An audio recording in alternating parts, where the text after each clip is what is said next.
நமச்சிவாய வாழ்க. சாதாரணமா நம்ம பேச்சு வழக்கில் எழுதினால் அது கடிதம். அவ்வளவுதாங்க. அந்த இந்த கிளி விடுதூது அன்னம் விடுதூதுலாம் இருக்கு இல்லைங்களா?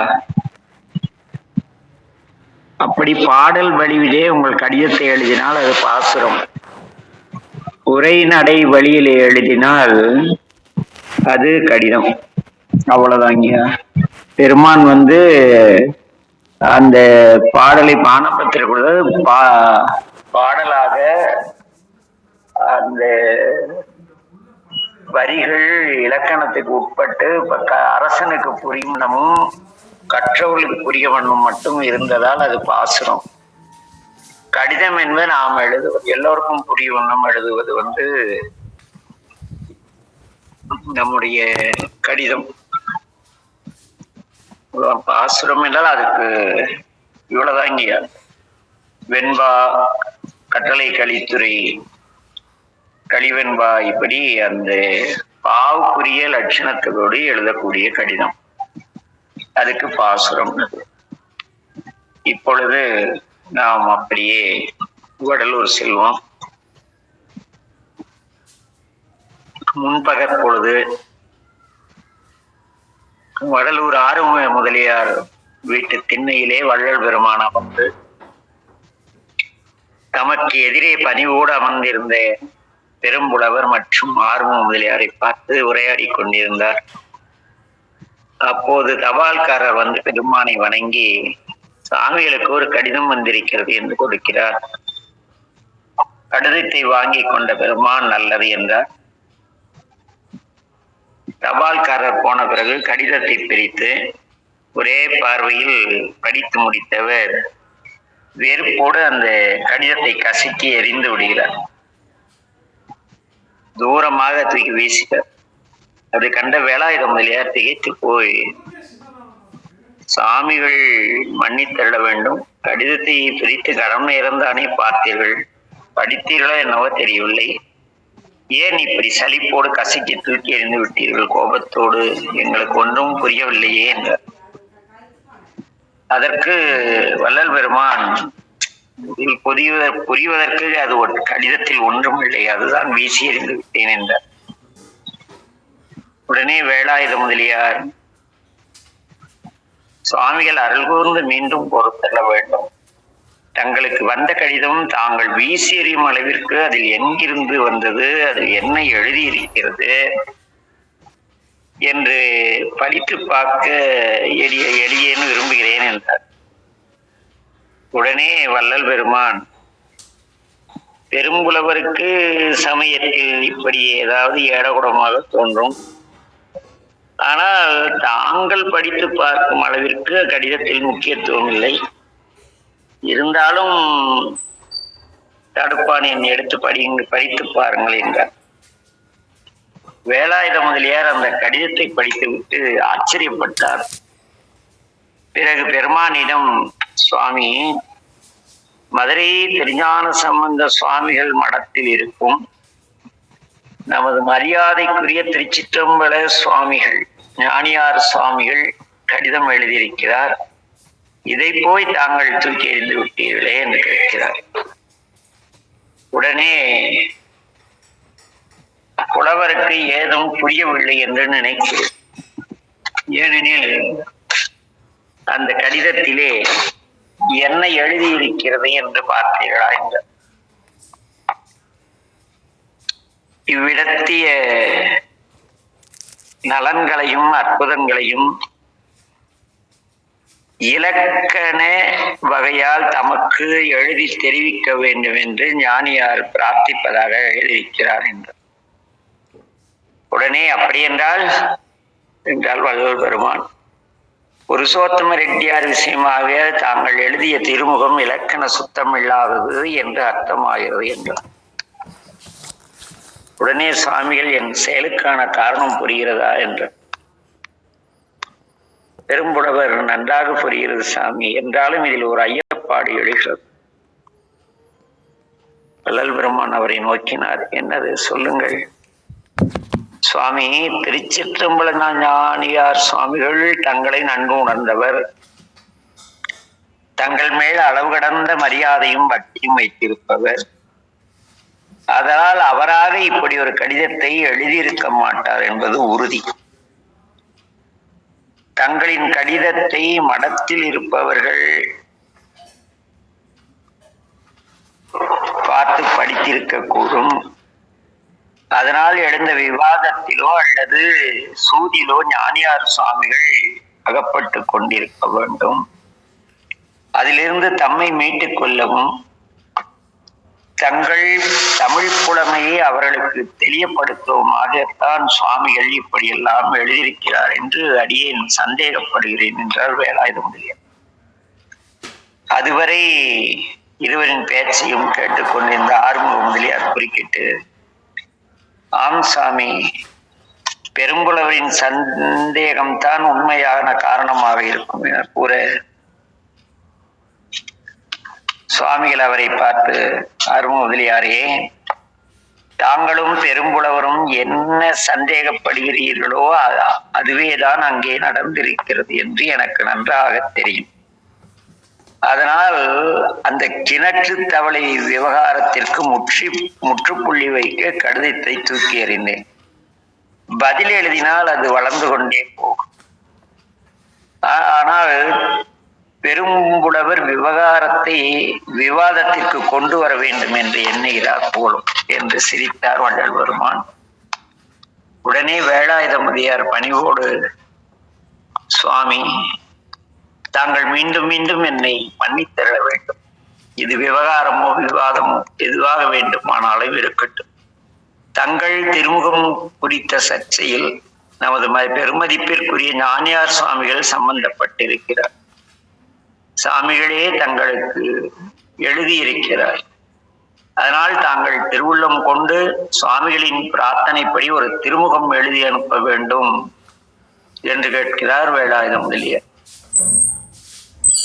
தொடர்ந்து, ஆமாம் சுவாமி, அது மட்டுமல்ல, மடத்து தம்பிரான்களும் வித்வான்களும் எப்போதும் கொஞ்சம் அகந்தை உண்டு. தம்மை விட புலமை மிக்கவர்கள் யாரும் இல்லை என்பது அவர்கள் நினைப்பு. ஆகவே தாங்கள் இந்த விஷயத்தில் சும்மா இருப்பது எனக்கு வருத்தமாக உள்ளது. புலவர் பெருமான் விருப்பப்படி தாங்கள் இப்போதே மடத்துக்கு இலக்கண கடிதம் விடுவிக்க வேண்டும் என்றார். ஆனால் வள்ளல் பெருமானோ, பெரும்புலவரே, பொதுவாக அப்படி சொல்லிவிடக் கூடாது. தாங்கள் சொல்வது போல் சிலர் இருக்கக்கூடும். அவர்களையெல்லாம் நாம் லட்சியம் பண்ண வேண்டியதில்லை. தேவையற்ற விவாதத்தில் அற்பமான விவாதங்கள் எல்லாம் வல்லடி வழக்குகளுக்கான சமாச்சாரங்கள். இப்போது எனக்கு நாட்டமில்லை. சந்தடி சச்சரவுக்கெல்லாம் பயந்துதானே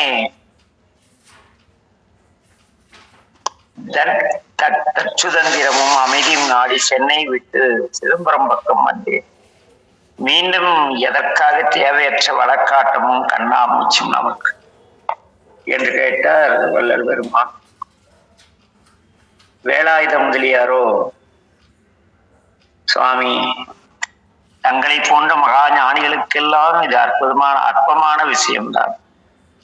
புலவர்களுக்கு ஏற்படும் பொறாமையும் விளையும் புலமை காய்ச்சல் மிக கொடிய வியாதிதான்.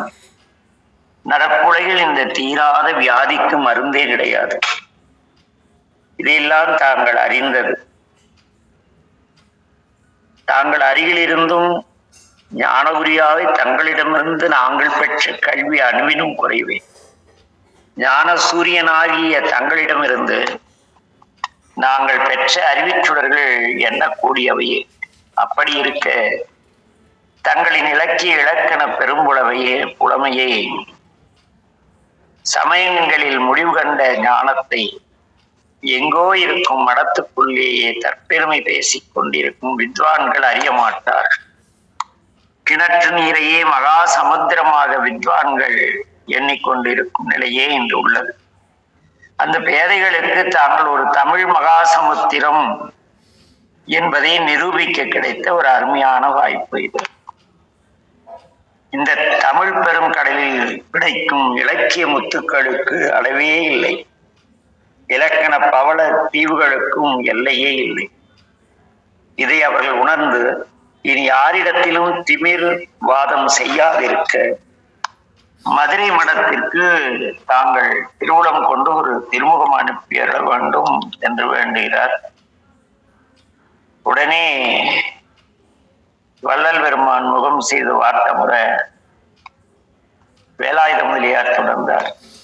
தங்களுக்காக எழுத வேண்டாம் சாமி, அங்கே தங்கள் திருமுகத்தை எதிர்பார்த்து நாளும் வாட்டமுட்டிருக்கும் ஞானியார் அடிகளுக்காவது அவசியம் பதில் எழுத வேண்டும். இப்படி எல்லோரும் பேசிக் கொண்டிருக்கும் பொழுது வள்ளல் பெருமான், போதும் புலவரே போதும், தாங்கள் இத்தனை சொல்லிய பிறகும் நான் வாழாயிருப்பதற்கு சம்மதமில்லை. தாளும் எழுதுகோளும் வைத்து எழுத அட்டையும் கொண்டு வாருங்கள், இப்போதே திருமுகம் எழுதுகிறேன் என்றார். உடனடியாக அவர் கேட்டவை அருளப்பட்டன. பிறகு பெருமான் அவற்றை வாங்கி சிறிது எழுதிவிட்டு,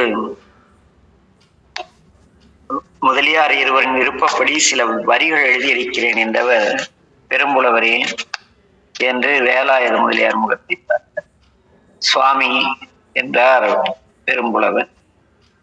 நான் எழுதியதை தொடர்ந்து மீதியை தாங்கள் எழுதி முடித்து திருச்சிற்றம்பல ஞானியார் சாமி விலாசத்திற்கு அனுப்பி வையுங்கள் என்றார்கள் என்று அவற்றை வேலாயுத முதலியாரிடம் கொடுத்தார். அவ்வளவுதான். வேலாயுத முதலியாரை அச்சம் ஆட்கொண்டது. அவர் பயந்து நடுங்கியபடி அவற்றை பெற்றுக்கொண்டு, சாமி, மகா மேருவை சிறு மடு எட்ட முடியுமா? இது என்ன சோதனை என்றார். உடனே வள்ளல் பெருமான், பெரும்புலவரை அதைரியப்பட வேண்டாம், எழுதுங்கள், எல்லாம் தன்னால் வரும் என்றார். அது மட்டுமின்றி ஆறும முதலியாரை பார்க்கிறார். ஆறும முதலியாரும், ஆமாம் பெரும்புலவரே, பெருமானால் அருள் இருக்க பெரும்புலவருக்கு அச்சம் தேவையில்லை, இப்போதே கடிதத்தை பூர்த்தி செய்து மடத்திற்கு அனுப்புங்கள் என்றார். உடனே வள்ளல் பெருமான், உச்சிகால பூஜைக்கு நேரமாயிற்று, பசித்தவர்கள் காத்திருப்பார்கள், நான் சாலைக்கு செல்கிறேன், தாங்கள் இருவரும் பணி முடித்து அங்கே வாருங்கள் என்று திண்ணை விட்டு இறங்கி தர்மசாலை நோக்கி நடந்தார். செல்லும் பொழுது, காலையிலே என்றெனக்கே கிடைத்த பெரும் பொருளே, கழிப்பே என் கருத்தே, கனிந்த நறுங்கனியே, மேலையிலே இம்மையிலே ஒருமையிலே தவத்தால் மேவுகின்ற பெரும் பயனாம் விளைவையெல்லாம் தருமச்சாலை ஒரு பகலில் தந்த தனிப்பதியே,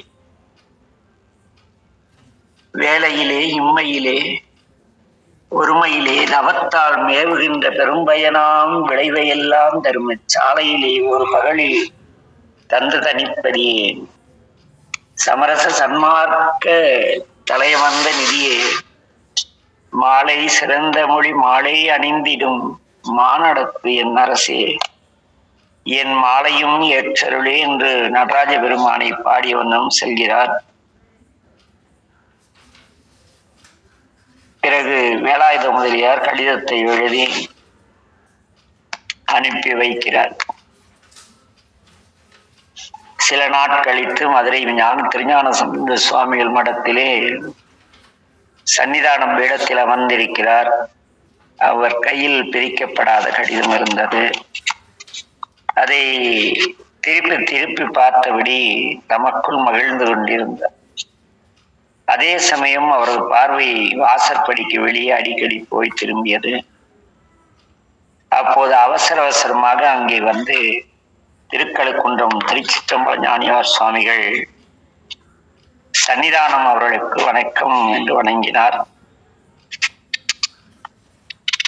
ஞானியாரும் சன்னிதானம் அவர்களை தாங்கள் உடனே வரும்படி சொன்னதாக தம்பிரான் சுவாமிகள் சொன்னார்.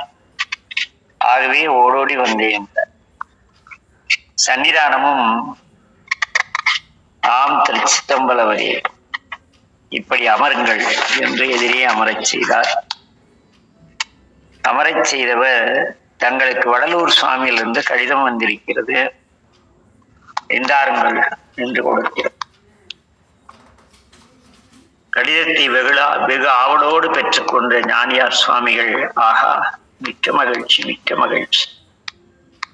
வடலூர் சுவாமியிடமிருந்து இதுவரைக்கும் கடிதம் வரவில்லையே என்று எனது மனம் சஞ்சலப்பட்டுக் கொண்டிருந்தது என்றவர் அந்த கடிதத்தை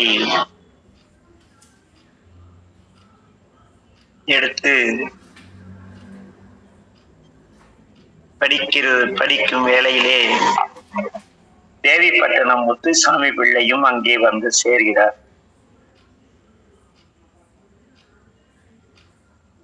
அவதானியாரும் வந்து எதிர்க்கே அமர்கிறார்.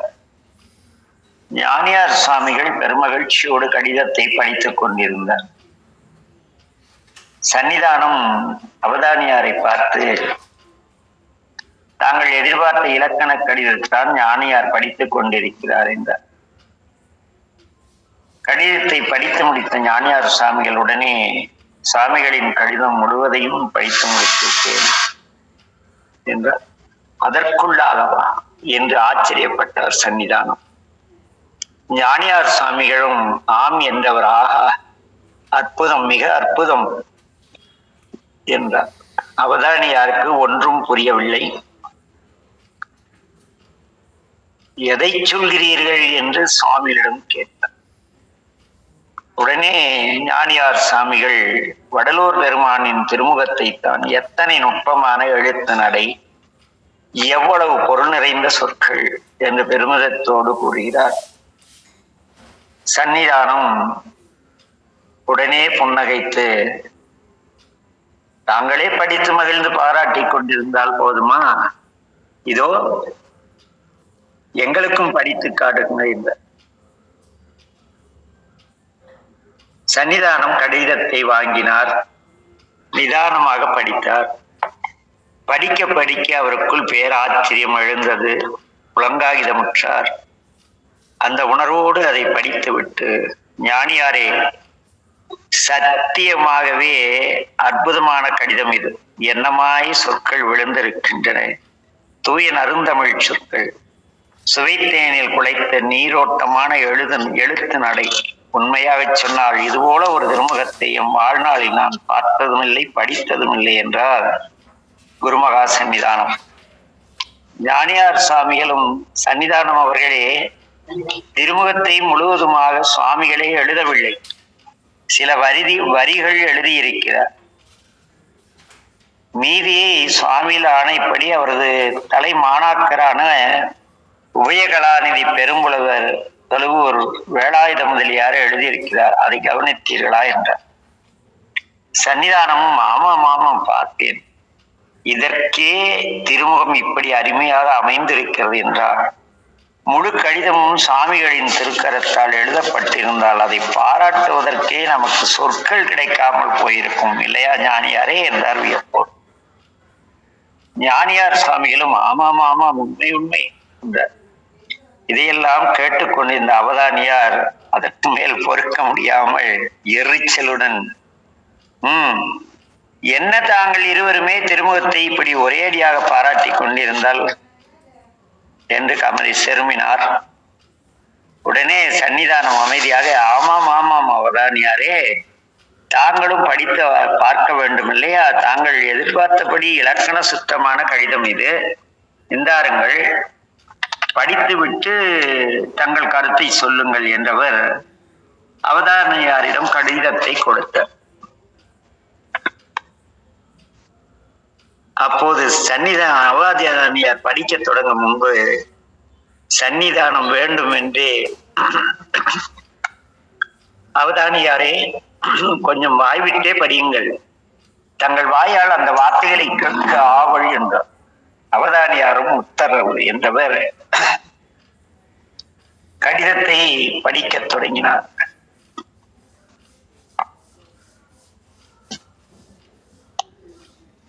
உணர்ந்தோர் உணர்ந்தோர் ஆணியல் வகையவின்ன வென்றவற்றிற்கு பின்மொழி மதிக்கு முன்மொழி மறைக்கு முதலீடு விளங்க முடிப்பதாய பின்மொழி அடைசார் முன்மொழி ஞாங்கர் விளங்கிய ஞானிகளுக்கு பொய்யற்கெதிர் சார்புற்ற மூலி ஒன்று வளைத்து வணக்கம் செய்ய சுகன நீரெழு எழிலென்றும் வான் வழங்கு பன்னிகாரம் என்னும் நாகச் சுட்டு மீன் என்றும் வேறு குறிப்பதொன்று. உணர்ந்தோர் ஆணியல் விளையும் உணர்ந்தோர் ஆணியல் வகையவின்ன வென்றவற்றை பின்மொழி மதிக்கு முன்மொழி மறைக்கும் முதலீர விளங்க முடிப்பதாய பின்மொழி அடைசார் முன்மொழி ஞாங்கர் விளங்கிய ஞானிகளுக்கு பொய்யருக்கு எரிசார்புற்ற மூலி ஒன்று வளைத்து வணக்கம் செய்த சுகன நீரழில் என்றும் வான்வழங்கு பன்னிக்காரம் என்றும் நாகச்சிட்டு மீன் என்றும் வேறு குறிப்பதுண்டு. அண்மை கட்டெடுத்த வேளாவதன் போருண்மை அண்மை கட்டெடுத்த வேளாவதன் பொருண்மை உண்மை எடுத்த பல்லார் வினவு பெயர் பொருள் குடிஞ்சி இறைச்சி பொருள் ஒன்று அதனோடு உணர்வ சேய்மை கட்டெடுத்த அத்திரத்தில் இயல்யாது இரண்டும் உருபொடு புணர்ந்த தன்மை பன்மை யாரவதன் பொருட்டு ஆக்கினார் உயிர்த்து கற்பரிய அதிகரிப்பின் வரிந்தலை மகற்பெயர விறகண்டு ஒன்றோடு இரண்டு இரண்டோடு ஊக கழிபிழி பெயரவும் மகரவீற்று முதனிலை தனிவினை செய்யவின் வாய்ப்பாட்டு வினையச்சத்தனவாக கலம்பக செயலுறும்பார் சிறுத்தும் இருவகை முதற்பொருள் ஒன்றன் பாகுபட்டு உரிப்பிற்குறித்த ஐம்பெரும் பூதத்தோர் விசேடனத்து எதிர்மறை நடுக்கும் குறையர் சொற்பெயரா உயிர்ப்ப பெயராக எதிர்காலம் குறித்து நின்றது சிலவினை சார்பான் விளங்கு சூடிய வரையில் வழியாம். இதனோடு ஈரிரு வகைப்பட்டலோர் சார் புதுநிலம் செலவு இத்தனம் வேண்டும் வேண்டாங்கு உயிக்க மற்றைய பின்னர் வரைதும் இன்றே விசும்பிற் சுனைச்சலம் இங்கனம்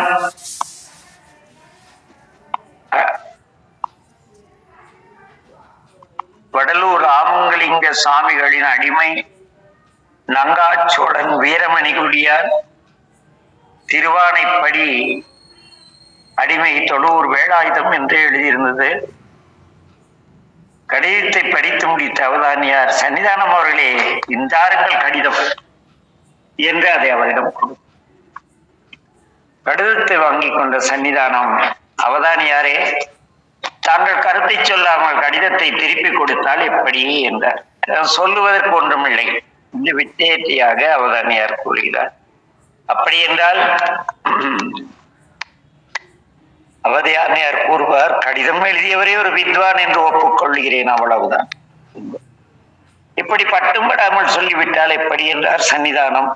ஞானியார் சாமிகளும் குறுக்கிட்டு, ஆமாம் அவதானியாரே, தாங்கள் கடிதத்தை எப்படி புரிந்து கொண்டீர்கள்? புரிந்து கொண்ட விஷயத்தை சொல்லி எதனால் வடலூர் வள்ளல் பெருமானை வித்வான் என்று ஒப்புக்கொண்டீர்கள் என்பதை விளக்கித்தான் ஆக வேண்டும் என்று. சன்னிதானமும் அவதானியாரை பார்த்து, ஆமாம் அவதானியாரே, ஞானியார் சொல்வது சரிதானே. கடிதத்தை படித்தீர்கள், படிக்கும் பொழுது தடுமாறினீர்கள் அல்லது தெளிவாக இருந்தீர்கள், அது உங்களை சார்ந்தது. ஆனால் அதனுடைய கருத்தை நீங்கள் அவசியம் சொல்லி தீர வேண்டும் என்று வற்புறுத்தினார். பொறியில் மாட்டிக்கொண்ட எடிபோல் தவித்து தத்தளித்த அவதானியார் மெல்லவும் முடியாமல் ஒதுங்கவும் முடியாமல் எரிச்சல் பட்டு, தாங்கள் இருவருமே இப்படி கட்டாயப்படுத்துவதால் சொல்கிறேன், கடிதத்தில் என்ன எழுதியிருக்கிறது என்று எனக்கு ஒன்றுமே விளங்கவில்லை. விளங்காத போது எதை விளக்குவது? அதனால் ஒன்று மட்டும் உண்மை, வேண்டுமென்றே எதிரியை திணறடிப்பதற்காக திட்டமிட்டு எழுதப்பட்ட கடிதம் இது. தங்கள் முழு ஆற்றலையும் பயன்படுத்தி செப்பமாக இந்த கடிதத்தை வடலூராரும் அவரது ஆணைப்படி வேலாயுதமும் எழுதியிருக்கிறார்கள், அது மட்டும் புரிகிறது என்றார். உடனே சன்னிதானம், ஓ, அதற்கு மேல் ஒன்றும் புரியவில்லை என்று சொல்லுங்கள் என்றார். அதற்கு அவதானியார், இப்படி எழுதப்படும் திருமுகத்தில் அமைந்த வார்த்தைகளின் பொருளை படிப்பவர் ஒருவரே உணர முடியுமே தவிர முழுமையாக விளங்கிக் கொள்ள யாராலும் முடியாது. ஏனெனில் இது ஏதோ ஓரளவுக்கு பொருள் புரியும், முழுமையாக புரியாது என்றார் அவதானியார். ஞானியார் சாமிகளுக்கு உள்ளுக்குள் பெருமகிழ்ச்சி, ஆனாலும் வெளிக்காட்டிக் கொள்ளாமல், சரி, இப்போது முடிவாக ஒப்புக்கொள்கிறீர்கள், வடலூர் பெருமான் சிதம்பரம் ராமலிங்க சாமிகள் கடிதத்தில் ஒரு வரியை கூட தங்களால் புரிந்து கொள்ள முடியவில்லை என்று. சரிதானே என்றார் ஞானியார் சுவாமிகள். அதற்கு அவதானியார் நேராக பதில் சொல்லாமல், ஞானியார் அப்படி சொல்லக்கூடாது, ஒரு வித்வான் வார்த்தை சாதுரியங்களை வைத்து வேண்டுமென்றே ஒரு பூட்டு போட்டு விட்டால் அதை யாராலும் திறக்க முடியாது. பூட்டு போட்ட வித்வான் தான் அதை திறக்க வேண்டும். தங்கள் வடலூர் சாமிகளும் அதையே தான் இந்த கடித விஷயத்தில் செய்திருக்கிறார். நல்லது என்று ஞானியார் சாமிகள் அவதானியாரை பார்த்து, தாங்களும் அப்படி ஒரு பூட்டு போடுங்கள், சாமிகள் அதை திறக்கிறாரா இல்லையா என்று பார்த்து விடுவோம் என்று சவால் விட்டார். சன்னிதானமும் அதை ஆமோதித்து, ஞானியாரே இதுதான் சரி என்றவர் முத்துசாமி பிள்ளையை பார்த்து, அவதானியாரே அப்படியே செய்யுங்கள், உடனடியாக தாங்கள் ஒரு கவிதை எழுதி கொடுங்கள், அந்த பூட்டை வள்ளலார் திறக்கிறாரா என்று பார்ப்போம் என்றார். உடனே அவதானியார் ஆணவத்தோடு, எனக்கும் இது சம்பந்தமே, எங்கள் இருவரின் வார்த்தைப்படி நானும் ஒரு பூட்டு போடுகிறேன், ஆனால் ஒன்று நிச்சயம், அவரால் அதை திறக்க முடியாது. நான் போட்ட பூட்டை என்னை தவிர திறந்தவர் யாரையும் நான் கண்டதும் இல்லை, கேட்டதும் இல்லை என்று சவால் விட்டார். ஞானியார் சுவாமிகள் கோபத்தோடு, இது அளவுக்கு மீறி அகந்தை அவதானியாரே, இந்த அகந்தை அழிய நாங்கள் போடும் பூட்டை எங்கள் பெருமான் திறந்து வைப்பார், அது மட்டுமல்ல பூட்டை திறக்கிற சாவியும் சேர்த்தே அனுப்பி வைப்பார் என்றார் காட்டமாக. அதையும் பார்த்து விடுவோம் என்று கூறிய அவதானியார் அங்கே ஒரு கவிதையை எழுதி புதர்க்கமான குறும்போடு பூட்டை தயாராகவே வைத்திருக்கிறேன் என்றார். சரி, படியுங்கள், நாங்களும் கேட்கிறோம் என்றார். பையில் இருந்த ஒரு தாளை எடுத்து அவதானியார் படித்தார். தகரவரி கூந்தலர் மாதி முன்னேர் தாழும், தகரவரி 4-5 சாடும், தகரவரி மூவொற்றியூர் பொருளை 3 மங்கை ஏந்தும் ஒரு சேவொற்றியூர் அணை செப்பு என்று எழுதியிருந்தார். இந்த வெண்பாதான் இந்த பூட்டு, இதை முடிந்தால் உங்கள் சாமிகளை திறக்கச் சொல்லுங்கள் என்று கூறி கொடுத்து விட்டு அங்கிருந்து சென்றார் அவதானியார். உடனே இந்த கடிதத்தை எடுத்து சென்று ராமலிங்கத்திடம் பதில் பெற்று வாருங்கள் என்று கூறிய சன்னிதானம், அடியேனும் சோமநாத கடவுளை வழிபட்டு வருகிறேன் என்று கூறி ஞானியாரிடம் விடைபெற்று உள்ளே திருவொடுக்கத்திற்கு செல்கிறார். அங்கே சென்று விவாதம் விதண்டாவாதமாக மாறி நீளாமல் போனதில் திருப்தி அடைந்த சன்னிதானம் ஞானகுருவாகிய ஞானசம்பந்த பெருமானை சிந்தித்தபடி தியானத்தில் வாழ்ந்தார்.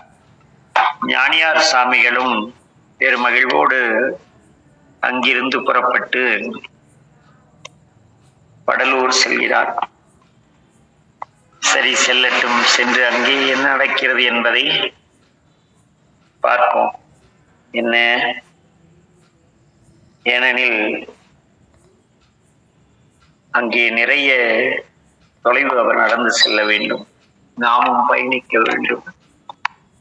எல்லோருக்கும் எல்லாம் வல்ல என் தந்தை மேட்டூர் மீனாட்சி சொக்கநாத பெருமானின் பேரருள் இந்த கடிதத்தின் விளக்கத்தை புரிந்து கொள்ள உதவ வேண்டி, யாருக்கு?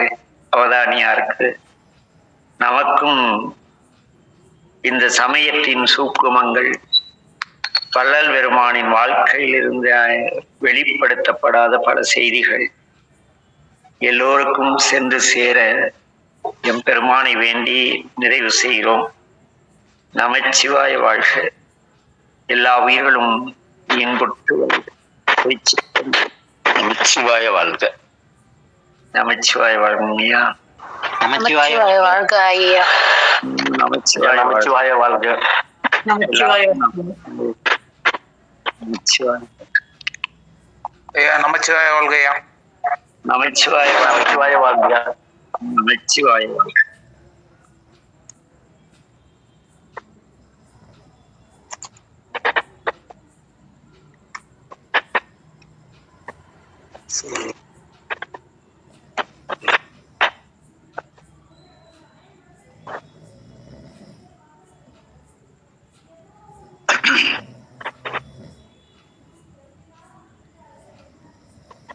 ஐயா,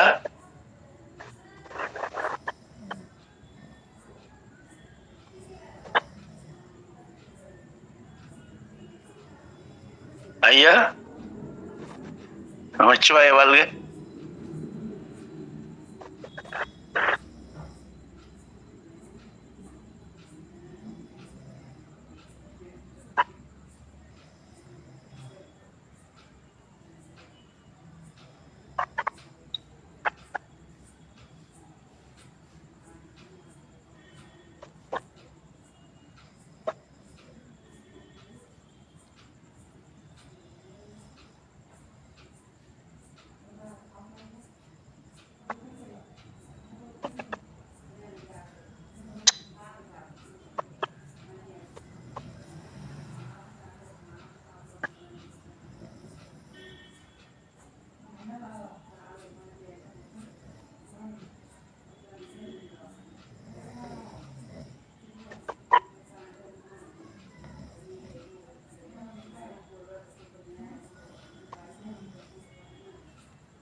Mm-hmm.